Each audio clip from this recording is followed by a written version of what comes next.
Hey! Hello tout le monde, aujourd'hui on se retrouve pour une nouvelle vidéo qui sera... C'est une vidéo où je vais vous parler du lycée américain et de tout ce qu'il faut que vous sachiez sur le lycée américain. Et en même temps je vais faire une FAQ sur les questions qu'on m'a posées sur Instagram par rapport à mon lycée américain, comment j'ai fait pour venir, dans quel lycée je suis, public ou privé. Et les questions sur YouTube aussi. Donc voilà, j'espère vraiment que la vidéo va vous plaire et sur ce, c'est parti. Alors, le middle school, ça commence à partir de la 4e année et ça finit à la 8e année. Et l'high school, ça commence à partir de la 9e année et ça finit à la 12e année. Alors qu'il faut savoir que la 9e année correspond à la 3e dans le système français. Et donc, aux États-Unis, le lycée contient 4 ans et non 3 ans comme le lycée français. Donc, vous avez la 9e année qui correspond à la 3e. Et donc, vous avez la 10e année qui correspond à la seconde et la 11e et la 2e qui correspond à la première et à la terminale. Il faut savoir que chaque grade au lycée dans le high school porte un nom. La 9e année, c'est le freshman. Pour la 10e année, on va appeler ça le sophomore. Pour la 11e année, le junior. Et pour la 12e année, pour la 12e année, désolé, c'est senior. Donc à la fin de votre année de high school, vous serez gradué selon ce que vous avez fait tout au long des 4 années. Donc ce sera un peu comme un contrôle continu. Ouais. Il faut savoir que les élèves ont la possibilité de choisir leur matière. Donc ça c'est très bien. Et vous pouvez choisir des matières qui seront éligibles, électives, mais il y a aussi des regular classes que vous devez prendre obligatoirement, comme les maths, l'histoire et l'anglais. Et quand vous aurez fini de prendre ces classes, il y a bien d'autres classes que vous devez prendre obligatoirement. Et après, si vous avez fini de prendre toutes ces classes, vous pouvez choisir les cours que vous voulez. Et au fur et à mesure des années, vous avez des cours non plus. Il faut savoir que tous les high schools diffèrent selon l'état et la ville où vous êtes. Les high schools ne sont pas du tout pareils. Il faut savoir qu'il y a 4 types ou 5 types, si je me rappelle bien, d'high school. Et moi, je vais venir vous parler vraiment essentiellement du high school public dans lequel je suis. Et par rapport à qu'est-ce que moi j'ai, parce que je ne connais pas tout. Voilà, parce que il y a différentes matières qu'il peut avoir dans un high school, dans une ville, dans un état qui peuvent ne pas avoir dans un autre. Moi, je peux avoir français comme matière à apprendre et dans un autre high school, il peut avoir russe. Voilà. Donc, je tiens aussi à préciser quelque chose, que le lycée aux États-Unis, c'est de 14 ans à 18 ans. Voilà, donc vous pouvez pas finir le lycée plus vite. Après, ça dépend vraiment. Mais à ce que je sache, le lycée pour les freshman year, c'est la 9e année qui commence à 14 ans, de 14 à 15 ans. Pour la 10e année dans laquelle je suis, ça commence à partir de 15 à 16. Et ainsi de suite, 16, 17 et 17, 18 pour la dernière année. Donc, le système de notation aux États-Unis, c'est vraiment, comme vous voyez un peu dans les films, c'est sur 100.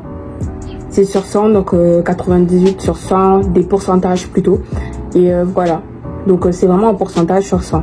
Donc maintenant que je vous expliquais un peu globalement qu'est-ce que c'était le lycée aux États-Unis, donc je vais vraiment vous parler maintenant de moi, mon lycée, personnellement, ma propre expérience. Et qu'est-ce que j'ai vraiment dans mon lycée, comme je vous l'ai dit, les lycées diffèrent vraiment. Alors que moi, je commence à 9h45 et je finis à 14h45. Donc j'ai trouvé vraiment ça très court par rapport aux heures que je faisais dans mon lycée français. Donc mon lycée français, je commençais à 7h30 et je finissais à 17h30, un peu comme le 8h, 18h de France. Mon lycée est l'un des rares lycées à commencer aussi tard à 9h45 car il veut donner la chance à tous les élèves de dormir. Voilà, mais il y a plein d'autres lycées qui commencent à 7h30 et qui commencent à 8h45. Et ils finissent à 14h45 généralement, et l'après-midi, ils font des activités extrascolaires. Donc c'est vraiment pour donner le temps aux élèves de pouvoir avoir une vie en dehors de l'école. Et le reste de l'après-midi, il y a des activités extrascolaires que vous pouvez faire, voilà, et des clubs. Donc moi, j'ai 8 cours durant toute l'année. Donc j'ai 4 cours le premier semestre et le deuxième, j'en ai 4 autres. Je sais que beaucoup de lycées ont 8 cours le premier semestre et encore 8 autres cours le deuxième semestre, si je me trompe pas, ou font juste les 8 cours durant toute l'année. Mais comme je l'ai dit, les lycées diffèrent vraiment et moi c'est vraiment 4 cours séparés comme ça et c'est plutôt pas mal. Aussi, je tenais à vous dire qu'il y a un emploi du temps fixe pour toute l'année. C'est-à-dire que si le matin, pour le premier semestre, vous avez maths, à la première heure, après vous avez anglais, après vous avez français, et après vous avez gym, bah, vous aurez cet emploi du temps jusqu'à la fin de votre semestre. Donc on peut dire jusqu'à la fin de l'année, mais non, voilà. Vous aurez cet emploi du temps lundi, mardi, mercredi, jeudi, vendredi, donc tous les jours à la même heure, ça change pas. Et les cours chez nous durent 1 heure. Et aussi entre deux cours, c'est-à-dire entre les 2 premiers cours et les 2 fins de cours, vous avez le flex. Le flex, c'est comme la cantine où vous allez manger. En fait, il faut savoir qu'il y a des schools qui sont vraiment super grands, dont le mien. C'est vraiment l'un des lycées le plus grand de où je vis. Du coup, la cantine est assez petite pour tout le monde et donc dans des salles. C'est-à-dire que c'est des salles de classe et chaque professeur a attribué un flex. Et c'est comme une classe où tu iras manger et je pense que le flex dure entre 40 minutes et 1 heure si je me trompe pas. Et souvent vous avez des standing flex. Standing flex, c'est lorsque la deuxième heure dure moins et le flex dure plus et la 3e heure dure plus. Souvent pendant le flex on a des arm room. Arm room, c'est quand tu seras dans un flex où tu seras avec les élèves de ton grade. Donc je serai avec que des élèves de 10th grade. Quand le counselor va nous passer des informations sur le collège. Le collège, c'est l'université ici. Oui, parce que ici il y a université collège. Donc ça correspond à l'université à peu près en France. Donc ils vont nous donner des informations dessus. Plutôt bien.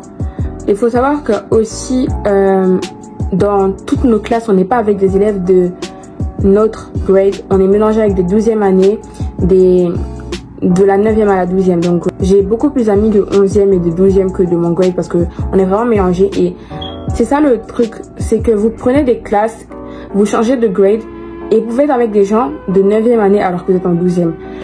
Et le truc ici, c'est que vous allez prendre votre cours, vous allez être avec des gens différents à chaque fois.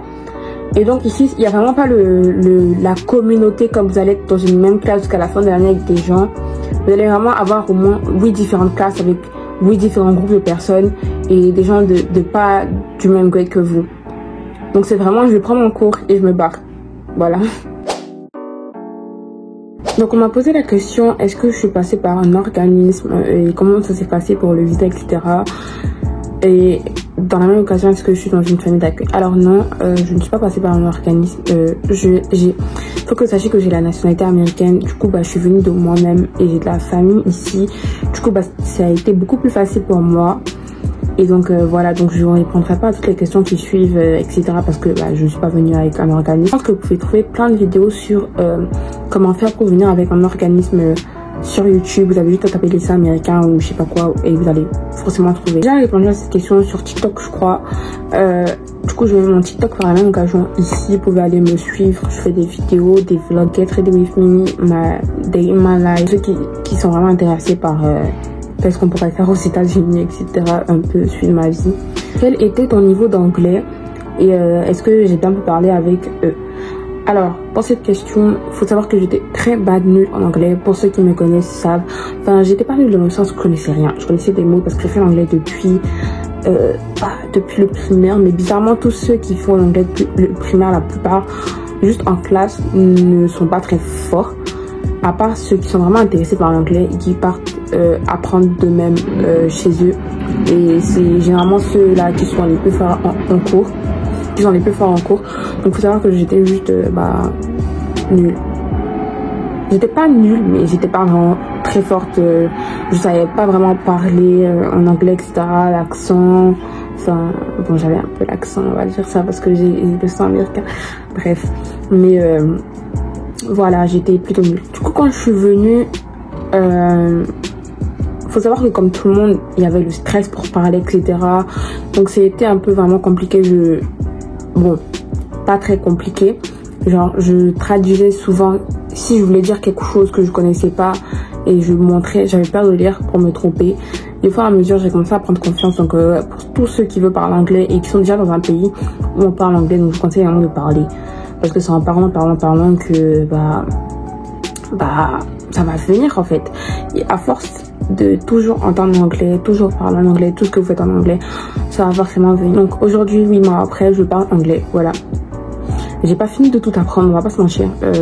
Je peux pas avoir le même niveau de français que j'ai parce que j'apprends le français depuis que je suis née. Et donc, le nombre d'années jusqu'à maintenant, depuis ma naissance, je peux avoir le même niveau d'anglais que je parle français, c'est pas possible. Mais voilà quoi, je parle anglais, j'arrive à parler avec tout le monde. Souvent, il y a des choses que je comprends pas et tout. Bah, c'est pas très compliqué, hein, mais ça peut arriver, mais j'arrive à parler avec tout le monde, les professeurs, sans traduire. Il y a longtemps que j'ai pas traduit pour parler.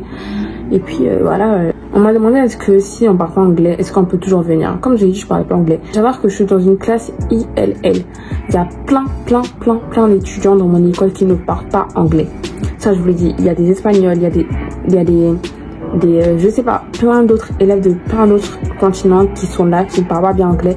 Et dans ces classes, c'est que on va s'adapter à vous.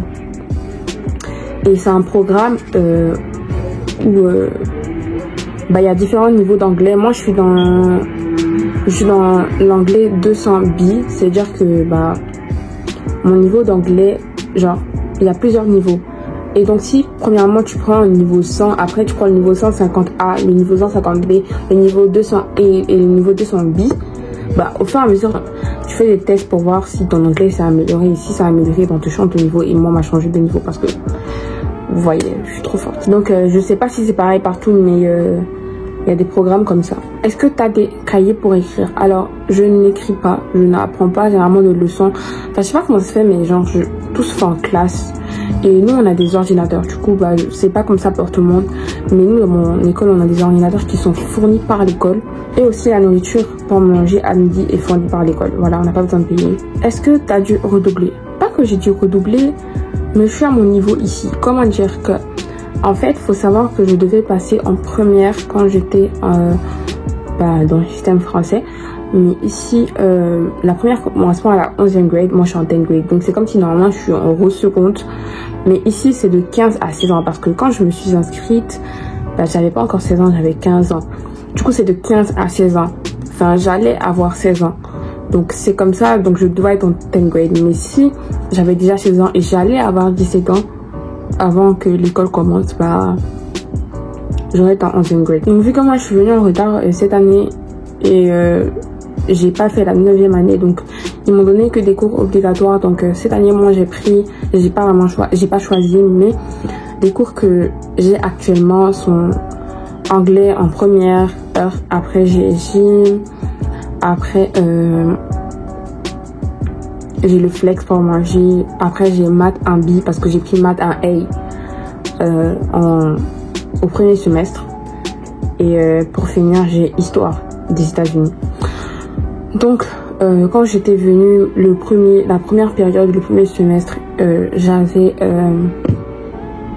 anglais, après j'avais sciences, après j'avais maths et j'avais global study. C'était un cours sur les religions et un peu l'histoire du monde. Alors comment sont les professeurs? Les professeurs sont super gentils, à l'écoute de tout le monde. Il y a plein de professeurs super jeunes et en fait ils sont vraiment là comme pas vos potes, mais il y a plein de professeurs qui s'occupent vraiment de... Enfin, si tu as l'air triste, ils vont venir s'asseoir à côté de toi et te demander mais qu'est-ce qui se passe. Il y a d'autres qui sont vraiment en train de parler avec toi comme des potes, ils viennent s'asseoir, vous parler. Enfin, c'est assez cool. Limite, il y a d'autres, tu sens qu'ils sont hypocrites. Pas qu'ils sont hypocrites dans le sens méchant, mais tu sens que, souriez. Après, genre, ils sont gentils, hein, mais voilà quoi. Mais il y a d'autres qui sont vraiment gentils et tout. Et voilà. Ils s'occupent vraiment des sentiments des élèves et comment les élèves se sentent. Et les écoutent vraiment, leurs besoins, etc. Quel sport vous avez? Alors, il y a tellement de sports. Il y a track and field, c'est la course. Il y a cheerleader, il y a plein de sports, je pense que vous devez connaître. Quoi d'autre? Il y a du basket, il y a plein de clubs, des clubs de danse, des clubs de chant. Et moi, je suis dans un club, c'est le choir club, the choir. Alors le choir, c'est la chorale, voilà. Donc c'est super bien et moi je prends pas ça comme un cours, je prends ça comme un flex.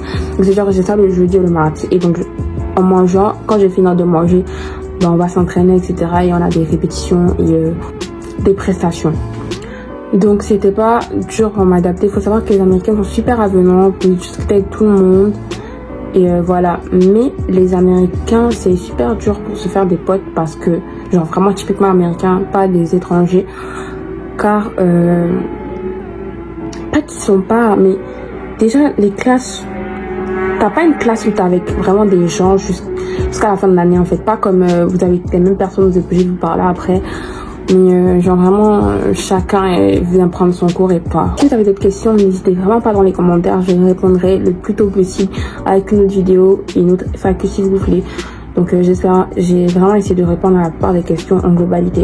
Et j'espère vraiment que la vidéo vous a plu et ça vous a plus éclairé sur le système américain. Vous abonnez et à liker cette vidéo, ça m'encourage vraiment et ça montre vraiment que vous avez aimé, vous aimez vraiment le contenu que je fais et ça m'encourage pour en créer beaucoup plus. Donc n'hésitez pas à vous abonner, à liker, voilà. So, bye guys.